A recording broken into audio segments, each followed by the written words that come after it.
Hey, welcome back. So, I talked to a local bar owner who's actually trying to sell a couple of his bars in Chiang Mai. He owns 4 at the moment, but is looking to get rid of a couple, one of which is located in the boxing stadium itself.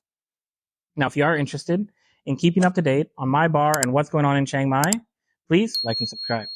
But anyways, let's get into it.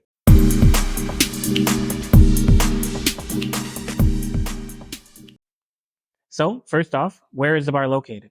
It's actually located just inside the entrance on the right side of the boxing stadium itself. It's only 2 bars in, so very, very close to Loi Kroh Road itself. Now, it is a small bar, being only 12 feet 10 inches wide and 26 feet 8 inches long. So it is very small, but I think it does have a lot of potential. Now, as you can see, it actually does have 2 separate bar tops. And this is because when he bought it, he wanted to renovate the main side, the bigger side on the left, on the boxing side. And so he just closed off that side and had the one on the right open with a small bar to serve customers.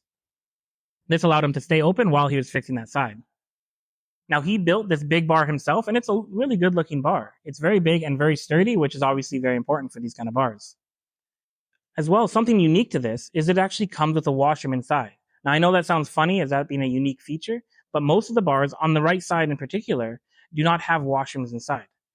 This may be because that's on the road side, so there's not as much infrastructure for this kind of stuff as there is on the left, which has a wall running all the way down it. So a lot of the bars do not have their own bathroom, and so customers then have to go to another bar or the communal one to use the washroom. Now, this is obviously not ideal, as anytime a customer leaves your bar, they may not come back. Paid or not, they may not come back. They may go to another bar where they went to the washroom or just see another one where they get dragged into and not come back. So it's nice to have a bathroom to actually retain your customers longer. Also, everything you see inside is included. That's a stereo system with really good speakers. It sounds great, an amplifier and a mixing board. The fridge is included, as well as all the lighting and all the fixtures, glassware, alcohol, everything. So everything is included in this bar. Now, I think there's a lot of potential in this one, especially with how close it is to the road front. Now, like all the bars in the area, it has 2 entrances. The one on the boxing side, which you can actually have seating just out front of. Some benches is usually what people do. And then there's the one on the road side, which you cannot have any seating out. It's just mainly a way for you to get in and out of the bar. And sometimes customers come in that way, but usually it's from the boxing side. So actually, if I was to own this bar, what would I do? So the first thing I would do was the roadside entrance is just a wooden door that's pretty flimsy. I would build a wall all the way down there with double doors in the center. This would allow me to more optimally use the inside of the bar. So what I mean by that is if you look behind the bathroom, there's a really big dead zone that you can't really do anything with. He mainly uses it for storage right now, which is not ideal. As well as the secondary bar is not really used.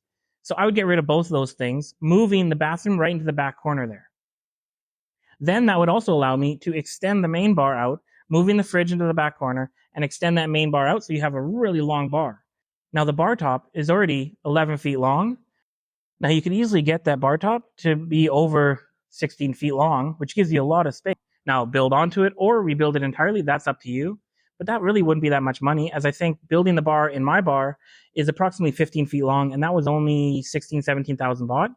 Now, if you were to have tables like he has now, but spaced all along that wall, maybe getting 3 or 4 more tables in, that would give you a ton more seating. And that's actually what I see a lot in Pattaya, is narrow bars like this, just having tables sticking out from the wall. Add in a couple TVs and maybe some more lighting, and I think you'd be good to go. Maybe add some back bar shelves as well to add some more liquor back there. But that's about it. It also does have a second bar for sale, but this one is a lot smaller. Now it's actually located just outside the Chiang Klan night market. Now before COVID, this area was actually quite busy, but since then a lot of the shops have actually closed down, so it is very quiet. Now once those shops do start to reopen, I think this could be a really good area to get into. Now especially because this bar is so much cheaper than the other ones that I'm talking about. So that gets me down to prices. How much is this going to cost you? So the bar in the boxing area, he's asking 480,000 baht. Now its rent is 20,000 baht a month, and it's on a yearly lease.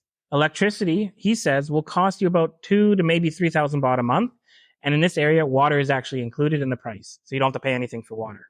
Now, the renovations I was talking about, I don't think would be all that much. You're looking at maybe 50 to 100,000 baht for renovations. So all included, you're looking at about 600,000 baht with renovations. As for the little bar, that one is essentially half the price. So it's 180,000 for the bar itself, and then 10,000 a month for rent. So I hope that gave you a bit of clarity on these kind of bars and the cost of everything involved. If you have any questions, please let me know. So the links for his Facebook Marketplace page is in the description below. And if you are interested, please contact him. Cheers.